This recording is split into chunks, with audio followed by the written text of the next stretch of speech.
So AI. So, so AI, like I said, it's been we've heard it's been in the news a lot, right? The big guy, Sam Altman, Elon Musk, and Meta, Jeffrey, what's his name? Zuckerberg, Zuckerberg, and the guy from Google. I forget his name, Sundar Pichai, I think. So these guys have all been telling us how AI is the next big thing, and the guy from Claude too, the next big thing, and they're building these data centers, and it's very expensive, and you hear about they're raising billions of dollars to build these data centers, and data centers are different data centers than the ones that we already know about. We know about data centers because basically, I was explaining it before, if you're in IT, they're basically where companies would house their servers. Instead of having server rooms, because we have such good data communications, telecommunications now, you don't have to have the server room in your building or right next to you. You can all put them in a location, let someone else worry about the air conditioning, the electricity, security.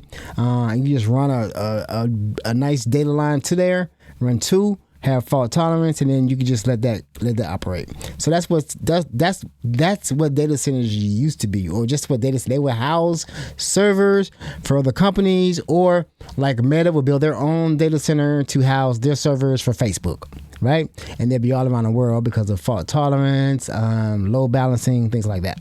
Right? So, but now, because of AI and large language models, they have a new type of data center, and they're called hyperscaling data centers. So basically, those are data centers full of what's called GPUs, and that's in storage and memory, all that kind of good stuff. And they use a lot of electricity because they want to build these giant brains, right?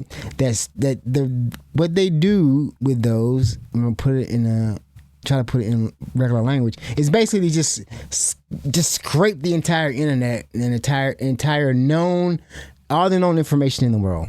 They want to just scrape it from the internet, take it from, watch all the movies in the world, all the TV shows, all the books, all our messages, all the email, all the government documents, everything, and put it in this gigantic thing that's called a large language model. And then use the GPUs to be able to use it to access it quickly, using prompts, right?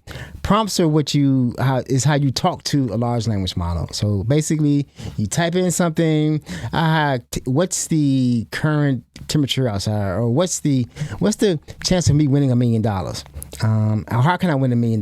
It would answer you. It's a word calculator based on algorithms and the context of what you're writing. It would try to guess well, you can do it this way or that way, and it would just give you answers, right? And that's how it works, right? It's a word calculator. It guesses based on what you type, the best answer it can give you, and that takes a lot of processing power.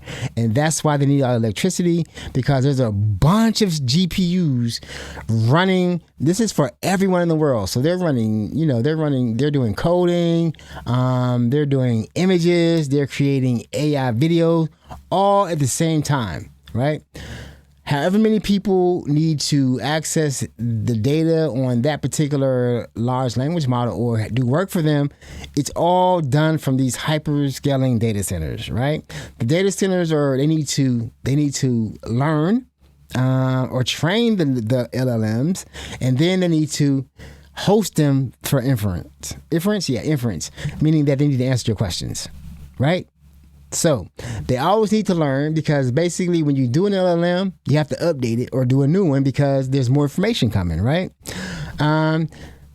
So when they tell you that these LLM, these bots or these agents are going to be able to do all the work for you and be able to create the movies for you or do work and replace humans, so there's a problem. If you replace all the humans, then how are the language models, how are they going to continue to learn, right? Because there are no more humans. The AI is doing the work, so it's going to learn from itself.